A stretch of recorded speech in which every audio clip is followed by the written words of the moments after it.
into your vehicle.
Artillery strike, coordinates.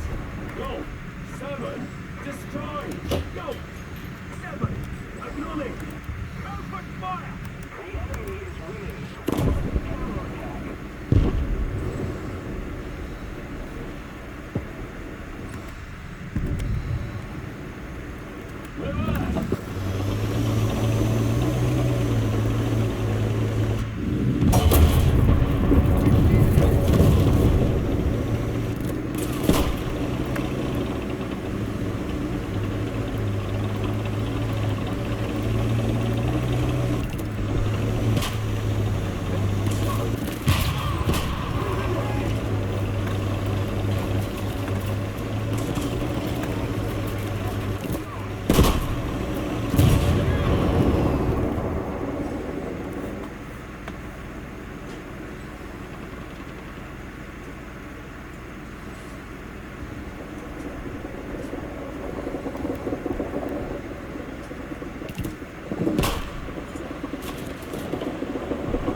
Thankfully, she came up with a plan, and that is to hit her really hard.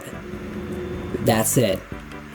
And it worked. And it's so funny how this murderer is just in awe over what she is witnessing, as she constantly thinks to herself how her opponent is just one big idiot, and she lost. Plus, look at this winning pose. Oh my god. Yeah, this is when I realized I wanted this woman inside of me. Cougar, you're gonna be our MILF. And they make a damn good job in making sure that these bullshitters are consistent and doesn't take you out of the fun at all. The Yakuza girl is a massive coward who isn't into fighting, so she put all of her skill points into defense. So what it does is it made her unstrikable. I mean, yeah, sure, I guess. One girl strengthened her arms so hard that they become akin to iron whips because that's fun. The masochists get big power-ups the more she is hit and goes beast mode when she is choked like a whore because why not? And Muscle Mommy is so strong that when she gets it just right, she can blow through a what shield? Okay, that's gotta be bullshit. But I want to finish it off by talking about my joint favorite girl of the series, China Girl. Regardless of my undying loyalty to social credit points, she is by far and beyond the baddest character in the entire series, period. She's a baddie, a cutie, has good fashion sense, is funny as fuck. Most of all, she doesn't have bullshitto, but she can fucking cook. I think she is one of the most well-represented characters when it comes to the hard work mentality. The fact that she doesn't have bullshitto like the others, but managed to not only be a champion, but go through characters that have some of the most broken bullshittos, is so badass. One of her early opponents is the literal main character who has the most OP bullshitto there is, which is the power of being the main character. I mean, honestly, I'm not a big fan of her because it's almost like every fight she effortlessly beats everyone because she is simply too strong. And until now, there hasn't been an opponent that has managed to remotely satisfy her desires.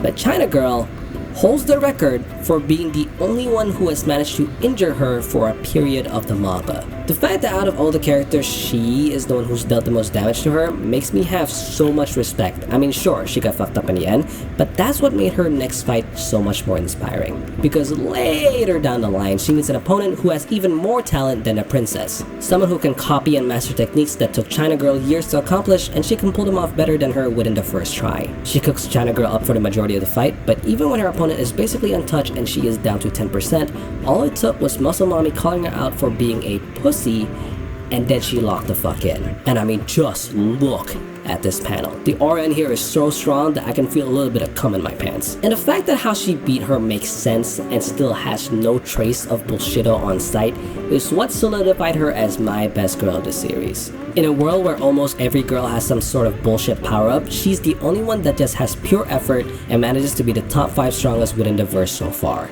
And that is why I love her. This manga is the best representation of women I've ever seen in a pure fighting manga, and if you guys can find anything else better, sure, tell me in the comments and I'll check it out. But I think the biggest problem with shonen animes is that they want to make the most marketable girls for consumer consumption, and the easiest way to do that is to make a girl that literally has no personality. Waifus generally consist of girls who are never not pretty. Even when they fight or go through a battle, most of the times they come out of it still looking like Vogue models who just slayed their latest catwalk. They always have some sort of reserve. They are never really too wild or too strong, and the fear that they might scare the audience into thinking, you mean she's not just a damsel in distress for the main character to save? Hashtag ill. But the girls here are not only the polar opposite of these traits, they are also freaky as hell. Yet, none of their fears come true because at the end of the day, these girls are still lovable